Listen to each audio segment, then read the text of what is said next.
Šta je tačno kriptorudarenje i da li se isplati u 2025. godini? Pozdrav svima, u današnjem videu objasnit ćemo osnove kriptorudarenja i kako možete rudariti ukoliko želite da zaradite putem majnovanja Bitcoina ili nekih drugih kriptovaluta.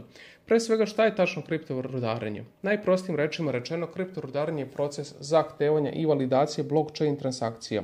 Rudari se udružuju u takozvanim poolovima gdje rešavaju kompleksne matematičke zadatke, sabiraju same blockchain transakcije u blokove i nakon toga ih šalju na blockchain. Na samom blockchainu postoje takozvani validatori koji validišu te transakcije, nakon čega se samim minerima isplaćuju i nagrade. U ovom slučaju Bitcoinu ukoliko majnujete Bitcoin.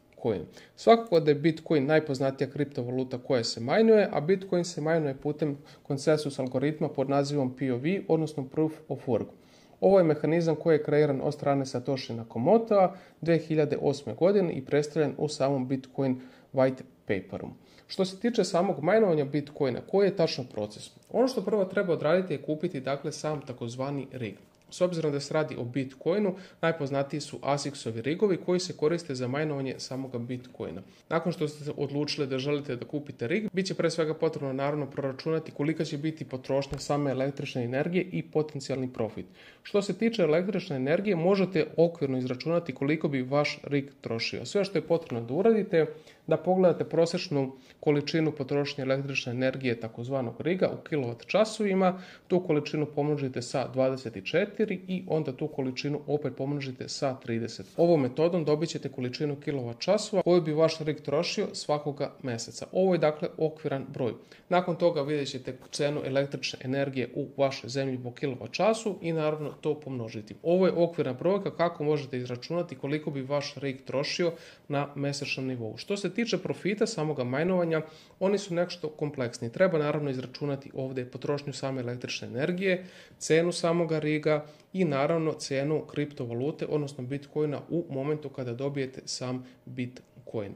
Neki od majnera se odlučuju da njihove Bitcoine prodaju po samom majnovanju, neki se odlučuju da njihove Bitcoine prodaju kasnije kada cena potencijalno bude veća, dakle to sve zavisi na vama. Nakon što ste sve ovo izračunali i odlučili ste se da kupite rig, bit će potrebno svako kupiti vaš rig, povezati rig i nakon toga dolazi proces gdje je potrebno pridružiti se samim poolovima kako bi krenuli sa majnovanjem.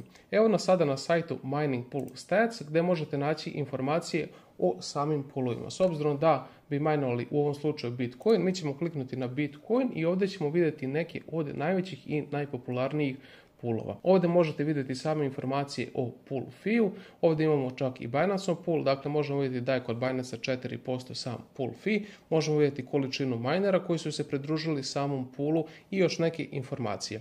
Ceo proces pridruživanja poolu funkcioniše tako što vi spajate vaš rig sa još drugim ljudima koji kopaju sam Bitcoin, udružujete se svi u jedan pool i delite nagrade. Delanje nagrade svakako zavisi od količine, odnosno jačine samoga majnovanja. Dakle, ukoliko vi imate jedan rig, neko ima 10 rigova, svakako da ćete vi dobiti mnogo manju nagradu.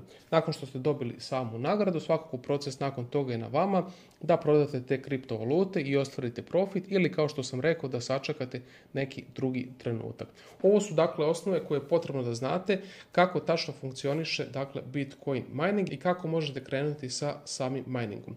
Ono što još treba da znate je da svakako bit će vam naravno potreban prostor s obzirom da su ove mašine bučne, morate i to uzeti u obzir i morate uzeti u obzir da su ove mašine poprilično tople. U letnjim časovima svakako bit će potrebno hladiti ove mašine, dakle to je neki proces koji treba postaviti što se tiče samih rigova. Naravno, postoji neke situacije gdje se ovi rigovi koriste zimi i bilo je situacija gdje sam ja lično čitao gdje su ljudi koristili rigove kako bi zagrejavali svoj dom, međutim ovo je već naravno neka druga tema. U suštini ostavit ću link u opisu ovoga videa gdje možete doći do ovoga artikla i iščitati na Binance Academy šta je tačno crypto mining podrobnije i kako tačno funkcioniše po principu same tehnologije.